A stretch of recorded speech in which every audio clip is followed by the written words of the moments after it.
Chapter 69, Protection Amulet. Klein looked over and saw the person inquiring about the cow teeth piano. The man was less than a meter away from him. He was wearing a black suit and a half-top hat of the same color.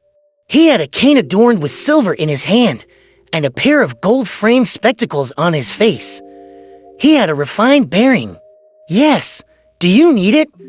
This can here cost 3 solely.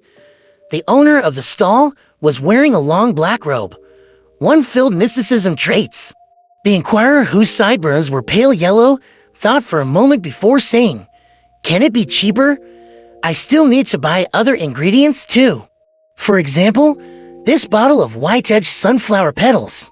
The stall owner considered for a few seconds before grudgingly replying, "2 solely and 6 pence. I don't think you can find a price cheaper than that." Klein immediately felt that he was overthinking things after seeing how the bespectacled man was buying ingredients other than the cow teeth piano. However, he still tapped his glabella twice as an act of caution. He swept the man with his spirit vision. "No problems.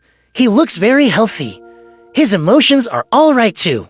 Mister, you need to keep this up." Klein retracted his gaze, turned around, and looked at the stall selling homemade amulets once again. The amulets were placed neatly before him. Some of them were made of pure silver, some with steel, others forged from gold.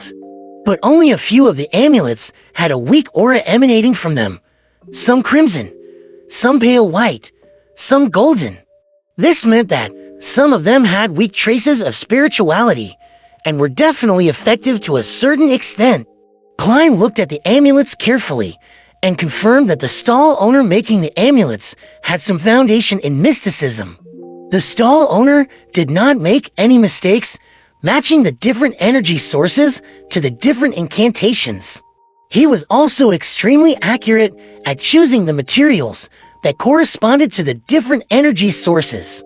Of course, a mere mysticism aficionado would definitely make some mistakes. Klein noticed that the stall owner did not fully understand the incantations. One could not create an incantation simply by translating the content of the prayer into Hermes. The incantations had to follow a certain format that followed unique rules. The other problem was that the stall owner had made mistakes of varying degrees when he was choosing a suitable symbol for the energy sources. That explained why there were only 2 or 3 amulets releasing the faint light out of the dozens that were laid before him. As for how much of an effect the 2 to 3 amulets would have, Klein could only say that it was better than nothing. An amulet that was truly equipped with obvious effects needed the craftsman to release his spirituality from a blade while carving the incantations and symbols. If one wanted even better results, they would have to supplement it with ritualistic magic. And these 2 things were not something an ordinary person could achieve. Klein tapped his glabella twice, then pointed at the upper left corner of the stall with his black cane. "How much for these 12?" He did not ask about the amulets that had a rudimentary colored aura, but half-completed items. Other than external shape, they had not been carved with incantations or symbols. To Klein, there was no reason to purchase the amulets that had weak effects. What he wanted to do was to transform the half-completed amulets into true amulets. He'll make amulets that can protect a person from danger, 1 each for Benson and Melissa. As for my own, I can ask the Nighthawks to supply me with the ingredients. Man, I must have been influenced by old Neil. I don't feel any guilt when doing something like that. Klein's mind wondered as he watched the stall owner pick up the half-completed silver amulets. The first silver amulet was elongated and had a cavity in the middle. Round it were patterns of angel-like feathers. The craftsmanship was intricate and was very beautiful. The other was simple, almost completely devoid of any additional decorations or carvings. It had a vertical line representing the night and a circle representing the crimson moon. Klein, who paid much attention to appearances, took a liking to them immediately. This is 6 solely, the middle-aged stall owner said, pointing to the intricate amulet. He was a man of few words. After pausing for a while, he rubbed the simpler piece and said, "This is 5 solely 3 pence. That's too expensive. They are still far from being an amulet." Klein had slowly been influenced by Benson and Melissa, so he had begun cultivating the habit of haggling. After a battle of words, he bought the 2 silver accessories at 5 solely 6 pence and for solely 9 pence respectively. Yeah, they can only be considered silver accessories. For the time being, Klein had that in mind. The 10 solely 3 pence was deducted from the reimbursement he received for his Divination Club membership. Klein received the 2 silver accessories and placed them into his pocket. He was about to head to another stall when he heard a gentle voice. "Sir, why are you not buying a completed amulet?" Klein turned his head over and found a teenage girl asking him the question. She was about 15 years of age and wore a lacy yellow dress while holding onto a veiled hat with a ribbon. "It's because I intend to make my own amulets. As you know, that is the wish of every aficionado of mysticism." Klein minced his words and answered. He did not wish to make the stall owner think that he was trying to snatch his business, even though he had considered using his skill to earn a quick buck.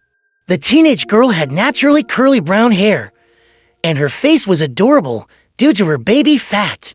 She looked at Klein with her light blue eyes and asked sincerely, "Can I seek your advice on choosing an amulet?" "Well, I was introduced here by a friend. I've been here several times and have a deep interest in mysticism, but I still do not know too much about it. And she, my friend, is going to turn 16 soon. I wish to select an amulet as a gift to her. I didn't bring her along as I wanted to be a surprise. I had previously sought her advice, but I cannot remember a lot of the critical points." Klein gave a gentlemanly smile. "What kind of protection amulets are you looking for? Something to avert disasters? Something to avoid illnesses? Something that gives fortune?" Different requirements would require different energy sources, which means that they must point to different gods. Different gods would have different corresponding constellations, and the different constellations would mean that different materials had to be used. For example, the incantation for averting disasters would belong to the Empress of Disaster and Horror, who is the Evernight Goddess.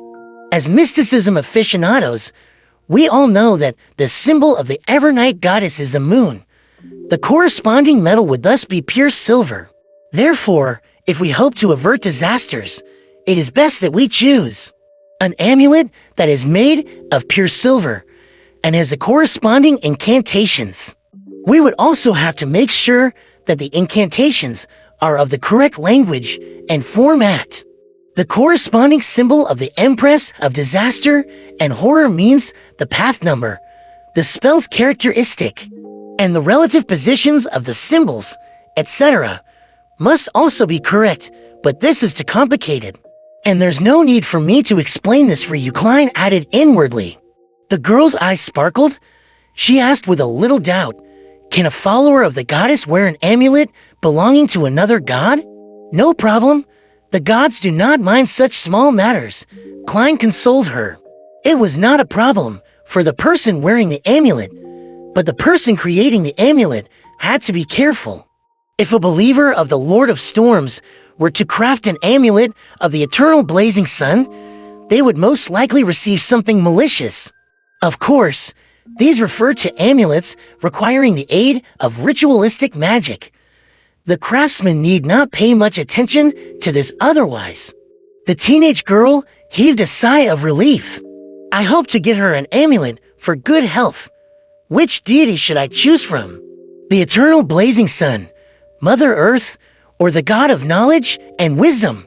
There should be no problem with the eternal blazing sun and Mother Earth. The former is represented by the sun, while the latter is represented by the brown star. Klein smiled as he said, "The material of the sun is gold, while the metal that symbolizes the brown star is lead. I would suggest the sun, but I do not know if you brought enough money along with you." The reason for his suggestion was because he had noticed that among the 3 amulets with a rudimentary spiritual glow, one of them was a health amulet that came under the domain of the sun. Isn't this before the teenage girl finished her sentence? She stopped and warily looked at the stall owner, who was waiting silently. She thought for a moment before asking, "After I decide on the material, how should I distinguish the incantation and corresponding symbols?" "Do you know Hermes?" Klein asked instead.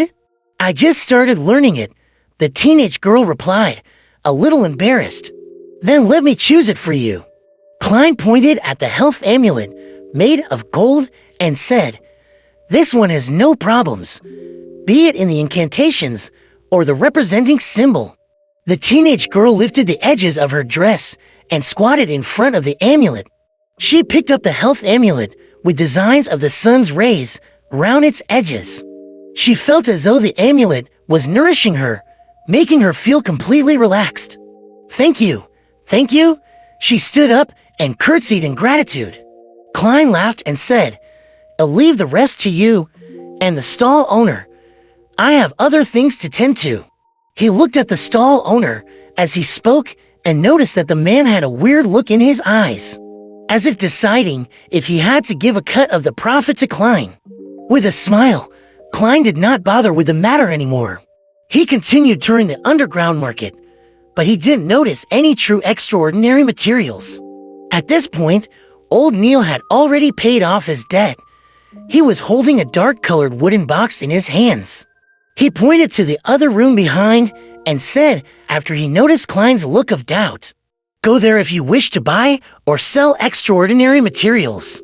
After all, no one wishes to let others know what extraordinary items they are purchasing."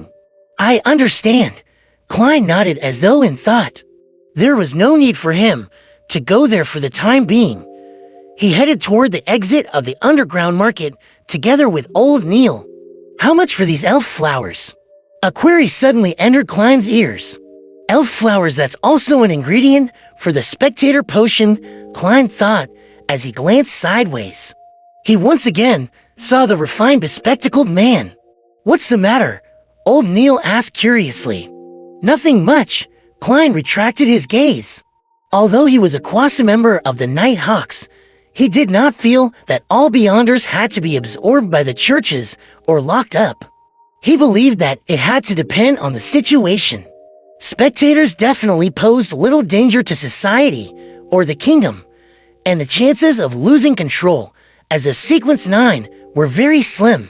After leaving Evil Dragon Bar, Klein and old Neil took a public carriage and left the harbor. They then split ways at the North Borough and headed back to their respective homes. The public transport steered into Daffodil Street and stopped by the side of the road. Klein was about to get off the carriage when he suddenly saw a young lady wearing a grayish-white dress about to board the carriage.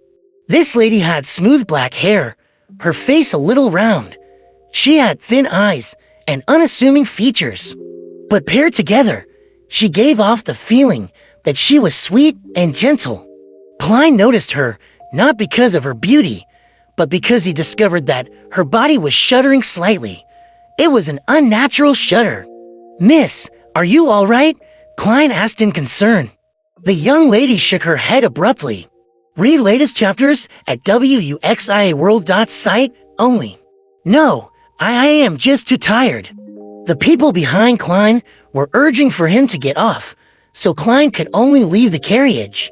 When he found his footing, he paid attention to the situation from before again. He pinched his glabella twice, planning to determine if the lady was indeed all right. He had the intention of sending her to the hospital if she had a serious illness that was going to act up soon. Activating his spirit vision, the colors of the aura started to surface.